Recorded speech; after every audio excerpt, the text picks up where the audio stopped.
부산진 믿음의 가족 여러분, 하나님의 은혜와 평강이 오늘도 여러분의 가정과 일터 가운데 함께 하시기를 소망합니다. 오늘 말씀은 누가복음 11장 27절에서 36절입니다. 이 말씀을 하실 때 무리 중에서 한 여자가 음성을 높여 이르되 당신을 뵌 태와 당신을 먹인 젖이 복이 있나이다 하니 예수께서 이르시되 오히려 하나님의 말씀을 듣고 지키는 자가 복이 있느니라 하시니라. 무리가 모였을 때 예수께서 말씀하시되 이 세대는 악한 세대라. 표적을 구하되 요나의 표적밖에는 보일 표적이 없나니 요나가 니느웨 사람들에게 표적이 됨과 같이 인자도 이 세대에 그러하리라. 심판 때에 남방 여왕이 일어나 이 세대 사람을 정죄하리니 이는 그가 솔로몬의 지혜로운 말을 들으려고 땅끝에서 왔음이거니와 솔로몬보다 더 큰 이가 여기 있으며 심판 때에 니느웨 사람들이 일어나 이 세대 사람을 정죄하리니 이는 그들이 요나의 전도를 듣고 회개하였음이거니와 요나보다 더 큰 이가 여기 있느니라.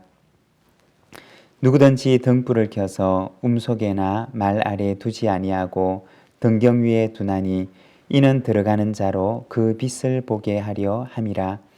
내 몸의 등불은 눈이라. 내 눈이 성하면 온 몸이 밝을 것이요 만일 나쁘면 내 몸도 어두우리라. 그러므로 내 속에 있는 빛이 어둡지 아니한가 보라. 내 온몸이 밝아 조금도 어두운 데가 없으면 등불의 빛이 너를 비출 때와 같이 온전히 밝으리라 하시니라. 아멘. 오늘 우리가 읽은 이 말씀에 보면 먼저 누가 복이 있는 사람인가에 대해서 말씀을 하십니다. 누가 복 있는 사람입니까? 예수님의 그 권위 있는 가르침에 놀랐던 한 여인이 말하기를 당신을 뵌 태와 당신을 먹인 젖이 복이 있습니다 라고 말을 합니다. 예수님의 그 권위 있는 가르침이 얼마나 놀라운 것인지에 대한 감탄이었고, 그리고 예수님의 가족된 이들에 대한 부러움에 대한 이야기였을 것입니다. 그러자 예수님께서 그 여인에게 말씀하십니다. 28절에 보면 예수께서 이르시되 오히려 하나님의 말씀을 듣고 지키는 자가 복이 있느니라 하시니라. 누가 복이 있는 사람인가? 예수님께서는 그 여인에게 말씀하시기를 하나님의 말씀을 자신의 마음속에 받아들이는 사람, 그리고 그 말씀을 자신의 삶 속에 받아들여서 그 말씀의 진리를 따라 행하는 사람, 바로 그 사람이 정말로 복이 있는 사람이다 라고 말씀하십니다. 여러분, 진정한 복은 하나님의 말씀을 마음속에 받아들여서 그 말씀의 진리를 따라 살아가는 사람입니다. 지금은 당장 그 복이 눈에 잘 보이지 않는다 하더라도, 그러나 긴 시간이 지나고 돌아서 보면 그것이 정말 진정한 복이었음을 우리는 알게 될 것입니다. 우리가 성경에 보면 아브라함이 하나님의 말씀을 받고 자신의 고향과 친척과 아버지의 집을 떠나게 됩니다. 그렇지만 그 집을 처음 떠날 때는 그것이 정말 복인 것처럼 보여지지 않았을 것입니다. 그러나 긴 시간을 지나고 돌아서 볼 때 그것이 정말 하나님의 진정한 복이었음을 우리는 알게 됩니다. 여러분, 하나님의 말씀을 따라 살아가는 길이 지금 내 눈에는 그렇지 않은 것처럼 보일는지 모르지만, 그러나 긴 시간이 지나고 돌아볼 때 그것이 정말 우리의 인생에, 우리의 가정에 진정한 복이었음을 깨닫게 될 것입니다. 여러분, 하나님의 말씀이 복임을 믿으며 그 말씀을 우리의 마음속에 간직하고 그 말씀의 진리를 따라 살아가는 우리 모든 믿음의 가족들이 되시기를 바랍니다. 하나님의 복이 바로 그 말씀을 따라 살아가는 사람과 함께 하심을 믿습니다. 29절의 말씀입니다. 무리가 모였을 때 예수께서 말씀하시되 이 세대는 악한 세대라 표적을 구하되 요나의 표적 밖에는 보일 표적이 없나니. 예수님께서는 표적을 구하는 악한 세대에 대해서 말씀을 하십니다. 여기서 표적이라고 하는 말은 그 아래에 나와 있는 그 각주를 보게 되면 이적이라고 하는 말로 표현되어 있습니다. 바로 이적을 구하는 세대라는 것입니다. 우리가 어제 보았던 말씀을 보게 되면 예수님께서 이적을 전혀 보여주시지 않으셨던 것이 아니었습니다. 어제 말씀에서는 병든 사람을 고쳐서 온전하게 하시는 예수님의 모습을 보여줍니다. 그렇지만 사람들은 무엇이라고 얘기를 하느냐? 귀신의 왕 바알세불을 힘입어서 귀신을 쫓아낸다 라고 얘기를 합니다.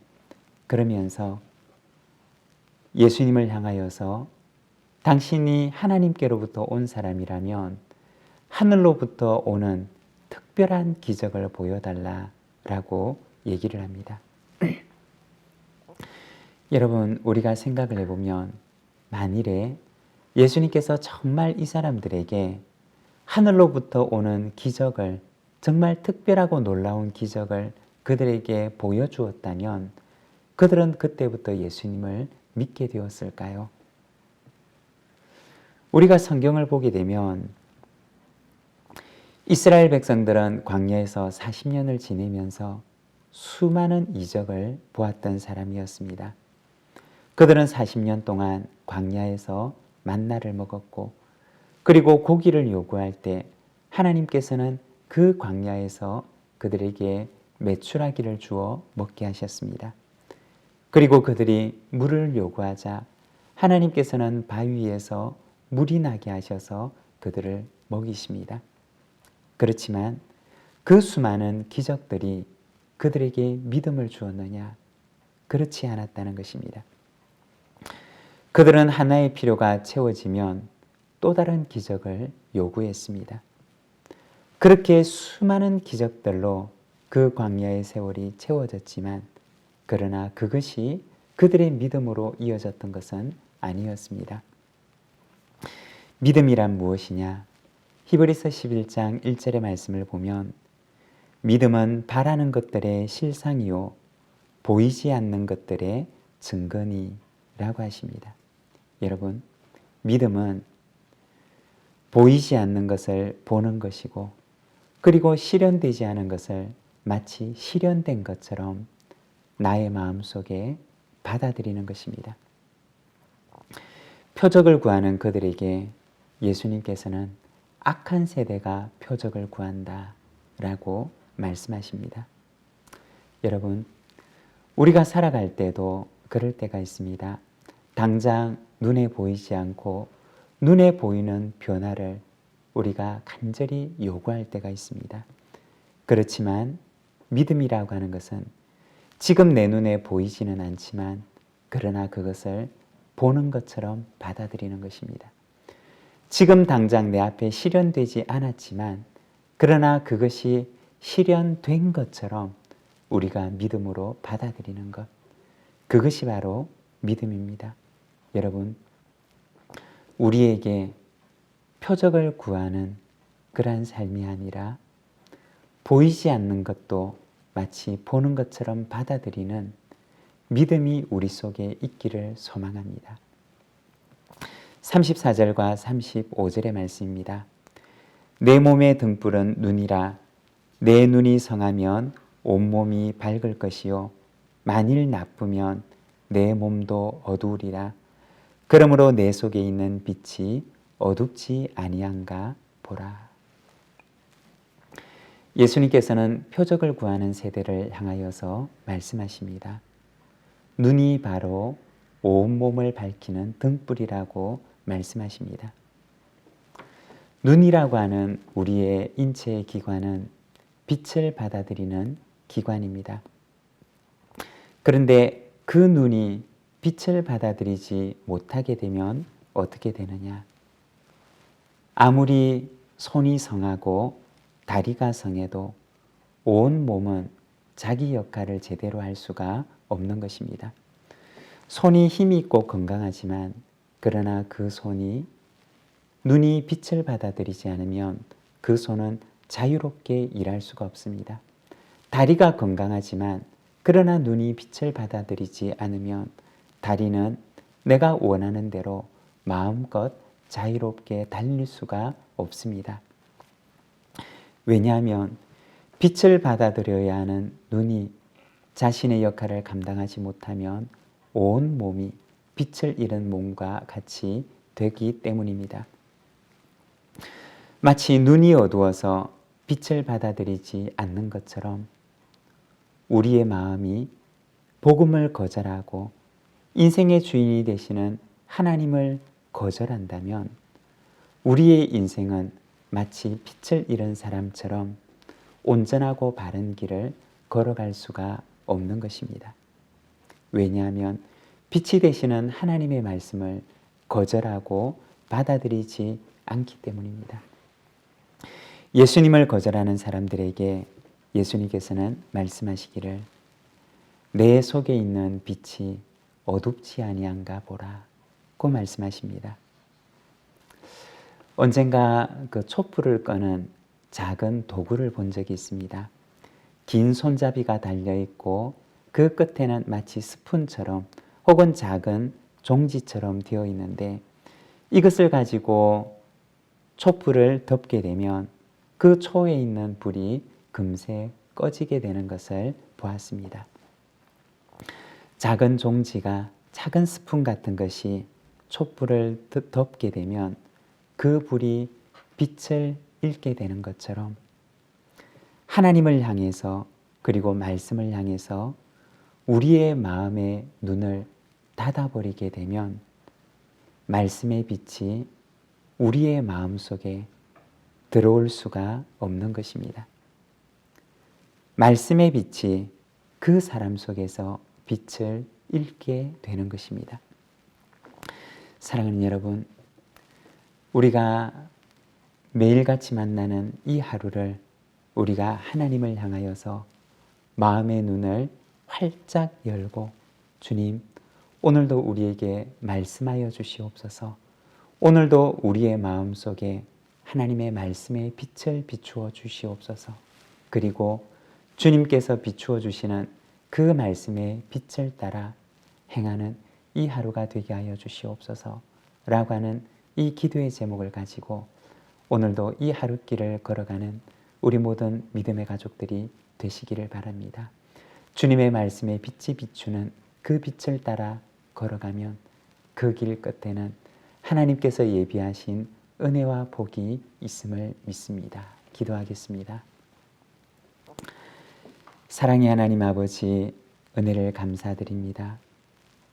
믿음은 바라는 것들의 실상이요 보지 못하는 것들의 증거라고 하시는 주님의 말씀을 기억합니다.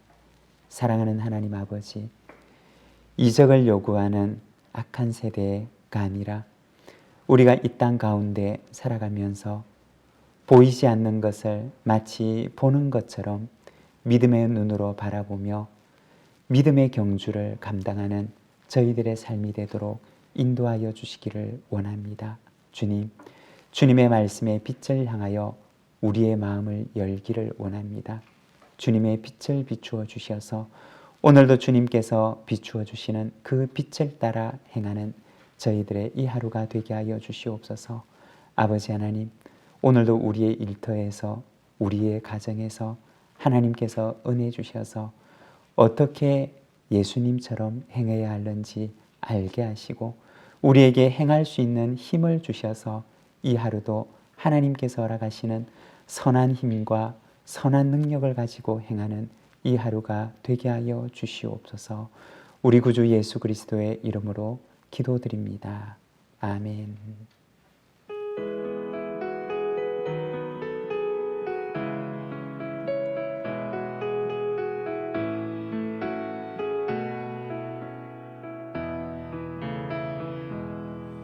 Von guten Mächten treu und still umgeben,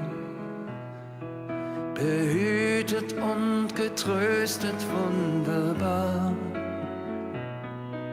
So will ich diese Tage mit euch leben und mit euch gehen in ein neues Jahr. Von guten Mächten wunderbar geborgen, erwarten wir getrost, was kommen mag. Gott ist mit uns am Abend und am Morgen und ganz gewiss an jedem neuen Tag. Noch will das Alte unsere Herzen quälen, noch drückt uns böser Tage schwere Last. Ach Herr, gib unseren aufgescheuchten Seelen das Heil, für das du uns bereitet hast. Von guten Mächten wunderbar geborgen, erwarten wir getrost, was kommen mag. Gott ist mit uns am Abend und am Morgen und ganz gewiss an jedem neuen Tag. Lass warm und still die Kerzen heute flammen, die du in unsere Dunkelheit gebracht. Für wenn es sein kann, wieder uns zusammen. Wir wissen es, dein Licht scheint in der Nacht. Von guten Mächten wunderbar geborgen, erwarten wir getrost, was kommen mag. Gott ist mit uns am Abend und am Morgen und ganz gewiss an jedem neuen